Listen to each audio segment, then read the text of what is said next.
Olá, pessoal! Eu me chamo Letícia Costa e agora nós vamos ter uma aula sobre treliças isostáticas, explorando o método das seções. Teremos uma introdução com o que é o método das seções. Veremos a teoria, com a apresentação do método e pressupostos e regras de aplicação, e também teremos a aplicação de fato, com exemplos de diferentes estruturas e soluções para os problemas. Lembrando que esse material foi desenvolvido com base no volume 1 sobre estruturas isostáticas da série Curso de Análise Estrutural, produzido pelo brasileiro José Carlos Susequinte. Vamos lá! O que é o método das seções? O método das seções consiste mais especificamente na análise da treliça isostática, investigando uma seção imaginária na mesma e as barras seccionadas.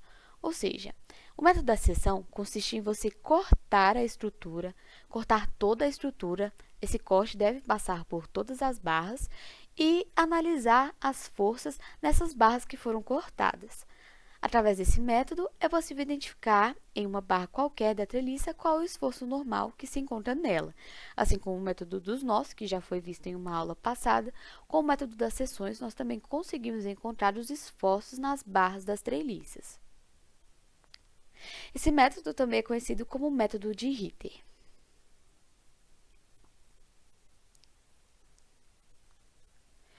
A partir de uma estrutura isostática, deve-se fazer uma seção que cruze as barras de interesse, e então fazer o devido estudo utilizando as 6 equações da estática, como já foi dito anteriormente. É interessante notar que a orientação das forças será a mesma direção das barras cortadas. Como pode ser visto nas imagens, nós fizemos uma seção na treliça. As barras que foram cortadas, por exemplo, a barra 3, a força que sai dessa barra vai seguir a direção e o sentido dessa barra. A força que sai da barra 13 também, igualmente para a barra 7. Nesse caso, olhando a figura abaixo, nós fizemos um corte em uma seção, passando por todas as barras.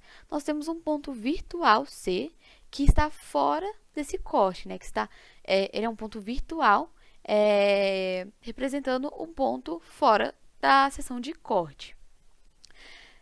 É importante observar que se a gente fizer a somatória dos momentos no ponto C, que é um pontinho virtual, nós descobrimos diretamente o esforço na barra 3, que seria N3, seguindo a imagem.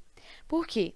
Primeiramente, nós descobrimos as reações de apoio, como já foi dito em várias outras aulas, e depois nós descobrimos os esforços nas barras. Sempre devemos adotar um método mais fácil, que a gente possa conseguir determinar o esforço na barra diretamente. Como o esforço na barra 13 e na barra 7 passam pelo ponto C, não temos braço de alavanca. Então, fazendo a somatória dos momentos, nós descobrimos diretamente o esforço na barra 3. Com a análise de momentos no ponto D, a gente já consegue a intensidade na barra 7.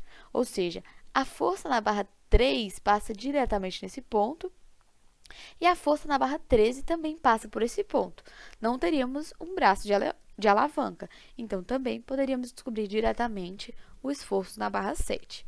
E depois podemos fazer a análise das forças no eixo Y e obter o esforço na barra 13.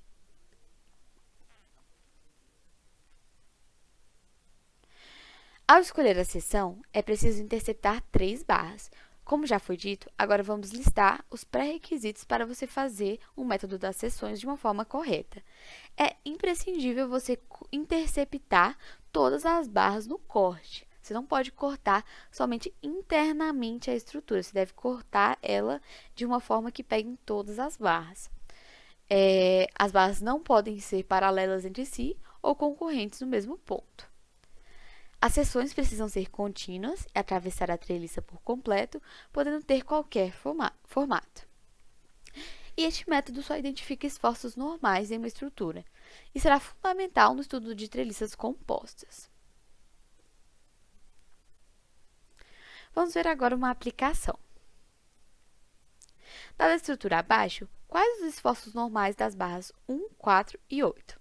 Como a gente pode ver, temos um apoio de segundo gênero no ponto A e um apoio de primeiro gênero no ponto D.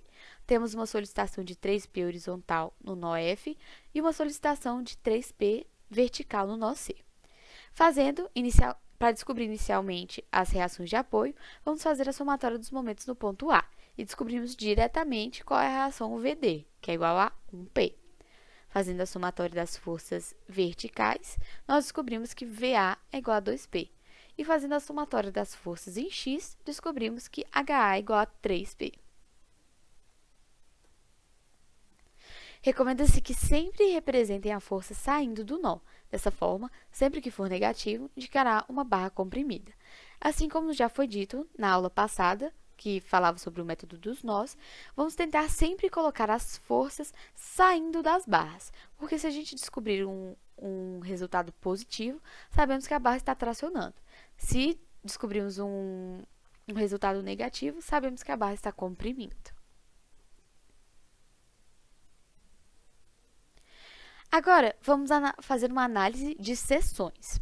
Relembrando que VA é igual a 2P, HA é igual a 3P e VD é igual a 1P.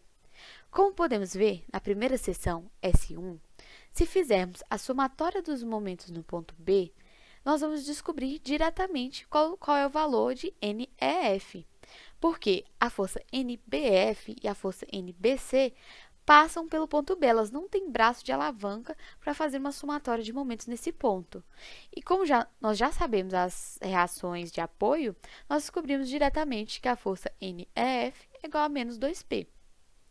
Agora, analisando outra seção, a seção 2, nós podemos fazer diretamente as forças no ponto F para descobrir qual que é o esforço na barra BC, pois as forças NEF e as forças NBC passam por esse ponto. Portanto, NBC é igual a 1P. Fazendo a somatória das forças verticais nessa seção 2, descobrimos que NBF é igual a menos 2,83P. E para conferir a força já descoberta com a seção 1, podemos fazer a somatória das forças em X. E descobrimos que NEF é igual a menos 2P.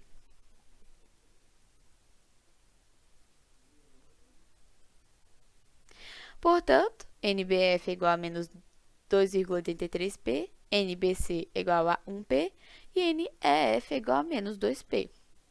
Ou seja, as barras 1 e 4 estão comprimindo, com sinal negativo, e a barra 8 está tracionando, com sinal positivo. Agora, vamos para um exemplo. Dada a estrutura abaixo, quais os esforços normais das barras seccionadas no plano S? Estamos propondo esse exemplo, que deve ser resolvido pelo método das seções, e aqui nós temos o gabarito. Vocês podem fazer e, qualquer dúvida, entrar em contato com o PET pelo e-mail. PET Engenharia Civil. Agradecemos sua atenção e esperamos que tenham gostado do conteúdo. Caso tenha dúvidas, nos mande um e-mail no endereço petinqnb@gmail.com. Compartilhe com os colegas, deixe seu like e se inscreva no canal. Esta aula é uma contribuição de Anderson Norberto e Letícia Costa.